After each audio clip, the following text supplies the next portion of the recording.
Am I the a-hole for telling my insane coworker that she was not victimized by a literal baby?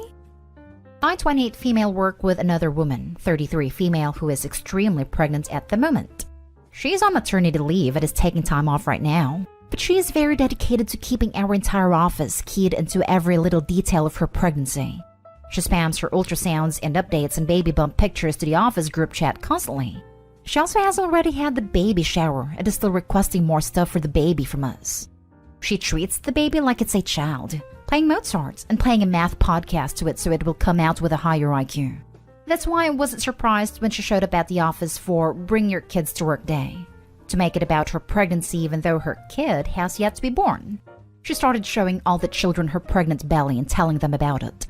My other coworker brought her baby too, who is a boy at 1.5 years old.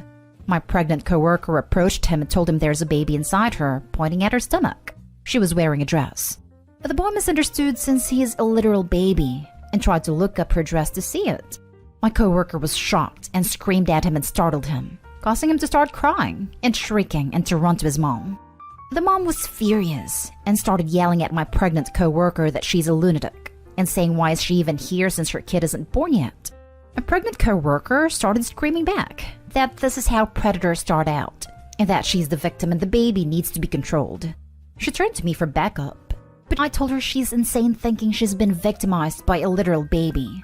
She yelled at me that it's no excuse and that I'm enabling. Both my coworkers were asked to leave by security. I'm pretty sure her reaction to a baby looking up her dress to find the baby was insane, but maybe I'm losing it. Am I the a-hole? Now for the top comments. Not the a-hole.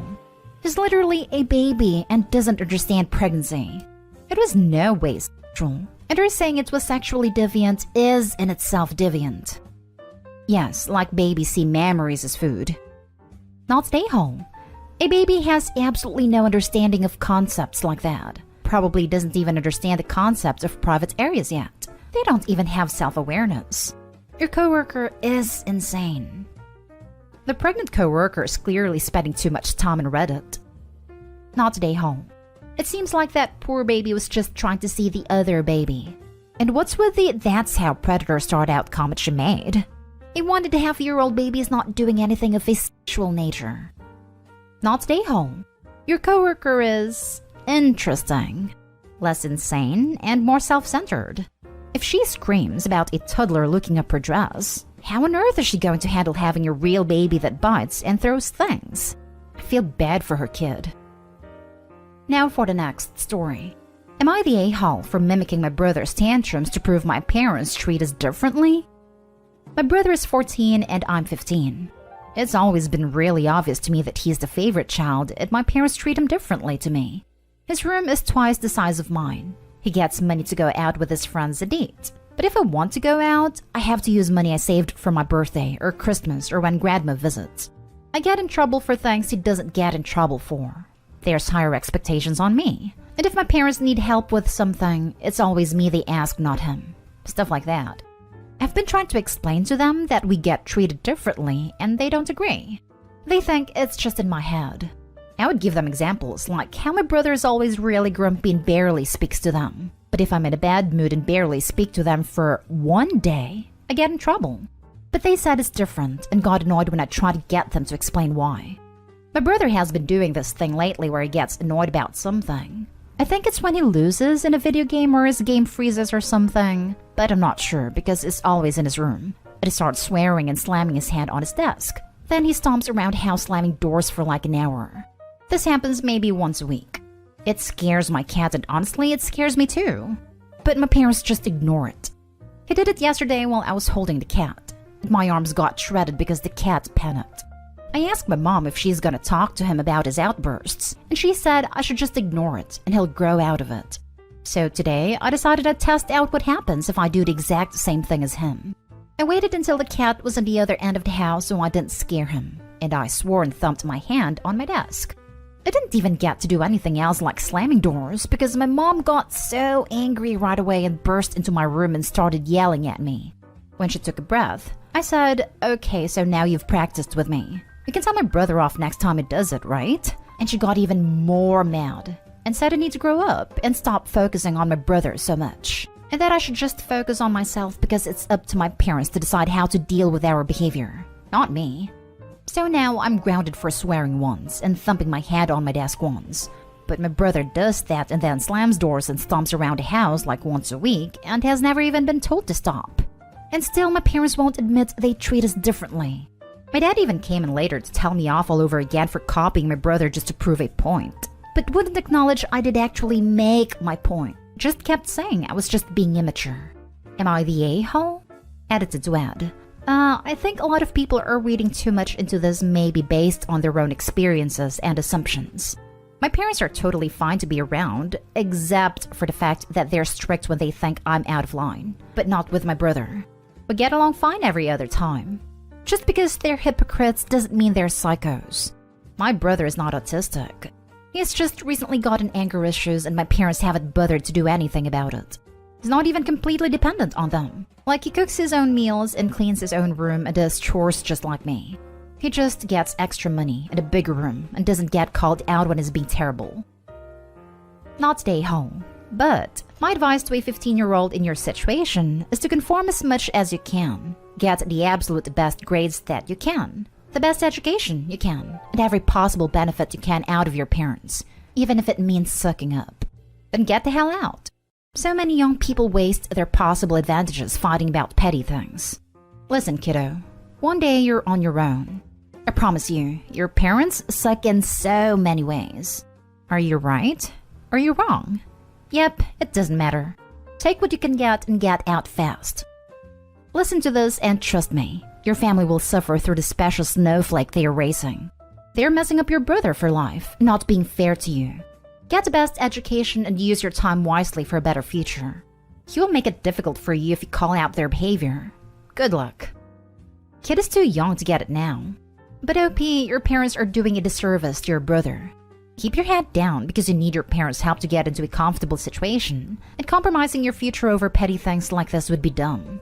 This is a situation where it doesn't matter if you're right. Do as the Stoics do, and don't try to change something you can't control. The only way you win is by getting a good education, and a good life after you left your home, which you wouldn't want to happen too quickly. I know what you mean. I am the eldest of 5 boys. The smaller kids get treated way better than I ever was. It doesn't matter, because it helps you later on. Not stay home. If your parents don't see the issue now, they probably never will.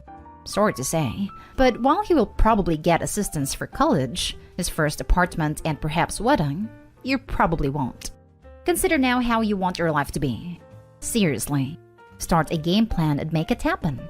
Think serious about careers, college, and how much money you want to make. They may not be there for you, so you are all you got, kid. Be financially independent sooner rather than later. I hope you are happy and make a ton of money. Adam, see how soon can you get your own bank account without your parents as co-signers? When you are that age, get one and put all money in there. In the next few years, gather copies of all your important documents. Next story. Am I the a-hole for leaving a letter on my mom and siblings' grave that hurt the feelings of my blended family? When I was 7, I lost my mom and twin siblings. She was 7 months pregnant with them at the time. And all I knew back then was she went to the hospital. And 2 weeks later, I was told she wasn't coming home and the babies wouldn't be either. My dad met his second wife, Nora, 7 months later. She was a widow with a 2-year-old and a 6-month-old. They fell in love fast and decided we should be a family through adoption. I didn't want to be adopted, and said so and asked. They told me it would mean so much to everyone and would be good for me, because I would be able to stay if something happened to my dad. So I agreed to it, but was never actually on board. They call themselves my parents. She introduced herself as my mom, and my step-sibling said we were just siblings. I fluctuated a lot, and was put into therapy to try and remove the step permanently. But the feeling was never there. I missed my mom and my siblings. Nor my step-siblings never meant the same to me or as much. I never wanted to be a prick about it though. It was the 10th anniversary recently, and I went to the grave and placed a note on there basically saying how much I missed them, how I wish I had a chance to be the twins' big sister, and nothing was ever the same without them or mom. How much her loss still impacted me and I would give anything to have them back. Since nobody but me really visits the grave anymore, I didn't see the issue with it. But then my dad took the kids and they read the note. Pretty much everything imploded on itself. Nora asked me did I regret the adoption, and I said yes. My dad asked how I could write something that would crush Nora and the kids, because the note made it pretty clear he said to anyone who read it that I considered my mom and the twins my only mom and siblings, that even without being stated directly it was clear. I told him I did not expect them to see it, that nobody else had visited the grave in 4 years. He told me it wasn't an excuse because I still left it there, but I also feel that way after close to a decade. And imagine how painful it is for them to realize they love someone who never returned it, who never wanted it, even though everybody else has been happy. Nora told me I need to consider whether I'm going to work on moving past this and embracing them fully the way they've embraced me, or whether we're going our separate way as soon as I turn 18. Dad said they will pay for therapy if I am willing to love and accept them as my mom and siblings the way they deserve. Am I the a-hole? Not the a-hole. I'm so sorry for your loss, and the way your dad and stepmom have steamrolled over things. You were 7. Out of nowhere, you were told your world had changed. I wonder if you actually got enough time, space, and support to process this? You left a letter for your mom and sibs. No one else had a right to read it, much less take offense. From what you say, you weren't saying anything against them. And now you are being threatened with being kicked out at 18 if you don't come around? Take up the therapy if you can. But they should have learned a long time ago that love is grown, not forced, and that the heart expands. Loving is not a zero-sum game. And they should stop being offended that you have room to love your mom and siblings still too. I would say no. It was all very confusing for me and very fast. But I don't know if Dad would have been able to go any slower and do the best for him. It comes down to he made the choice. He made to try and be the best dadded person for me, which I get. It was right for him in the end, but for me? Probably not. Not stay home. I'm trying to wrap my brain around removing a note from a grave and then confronting the person who wrote it. It wasn't for the person who lifted it. If you wanted them to know those things, you'd tell them. What did your dad hope to find? A letter saying how you're so happy with your new and approved family? How could he not lose your trust regardless of the letter's contents? I also think there is a level of erasure going on here. Your dad wants his new woman to replace your mother, and that's just not a healthy thing to do, even if it makes his choices feel good. Your stepmom cannot be your actual mother. She can work to fill the role in every way and earn your love/affection over time, but this isn't the kind of thing you go to therapy for. A therapist isn't going to say, love this woman like she deserves or something. It's not how therapy works. Hell, I'd take them up on the offer. Tell the therapist this is the outcome you are being punished until you achieve. See how fast the therapist corrects them. I think it was less erasure because we used to all visit both graves.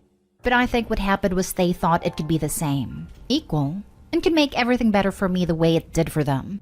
If the younger kids could grow up not feeling like they missed out, then I could too. Last story is titled, Am I the a-hole for telling my parents they don't get to put their feelings first in this and they aren't the only ones struggling? 8 months ago, my sister found out she was not our mom's bi kid. Our dad was married to her bi mom, and her mom died soon after she was born. Dad met mom when she was 13 months old, and mom adopted her and they decided to raise her believing she was mom's kid. They cut out her grandparents and extended family because they wouldn't go along with being just family acquaintances. My sister told me they were in her life for a while, but once Dad met Mom, they wanted no other mom in my sister's mind. So they decided they couldn't be grandparents or aunts and uncles either. It all had to be just like general people, not family. Grandparents' rights weren't a thing in our state at the time, and so they could just shut them out and act like they never existed. The only kind of hint we ever had looking back is when my sister needed her birth certificate for something when we were kids, and we were not allowed to help look. Our parents were actually mad at us for trying to help. At the time, it was weird, but we didn't think about it too hard. Looking back now, it is more clear. My sister found out when her cousin tracked her down on Facebook and made contact. It was a whirlwind. She was hurt, mad, felt betrayed, and questioned how she could deal with the news. She ended up making contact with her mom's family, and it's been going really well. Now, she and our parents fight a lot. They wanted her to make no contact. They said it wasn't fair on Mom who raised and loved her, it is her real mom, and that she didn't need those people. It got nasty. My parents keep talking about how much they're struggling with us, and how hurt they are she reached out to them. I snapped the other day, and told them their feelings don't get to go first here. Hers do, because she's the one who found out this big secret. I also told them we both find it weird too. My sister has a whole family I'm not part of, and she's learning to come to terms with the fact there was a woman who loved her so goddamn much, and our dad and mom just completely, utterly erased her and everyone else from her life who could have loved her too. My parents told me I was cold and uncaring towards them. Am I the a-hole? Not the a-hole. Good on you for defending your sister and giving her one person to lean on. This was seriously one of my biggest nightmares when my kids were little. That something would happen to me, my husband would remarry, and I'd be completely erased. I remember my husband swearing to me that if anything happened to me, that my babies would always know who I was, and that he'd ensure my memory stayed alive. I don't know how Opie's dad can live with himself. He not only completely erased his daughter's mother, but also cut off this poor dead woman's parents and siblings from her daughter in such an utterly cruel and callous way. Opie's father is beyond the a-hole. His behavior was downright evil in my opinion. Not the a-hole. They are absolutely unhinged. They lied to both of you and caused all this upset. They deserve to be suffering as a consequence of their terrible actions. Opie lost out too. It is possible that her sister's family would have welcomed Opie into their lives and hearts as well. Even if they hadn't, it still would have been good for my sister.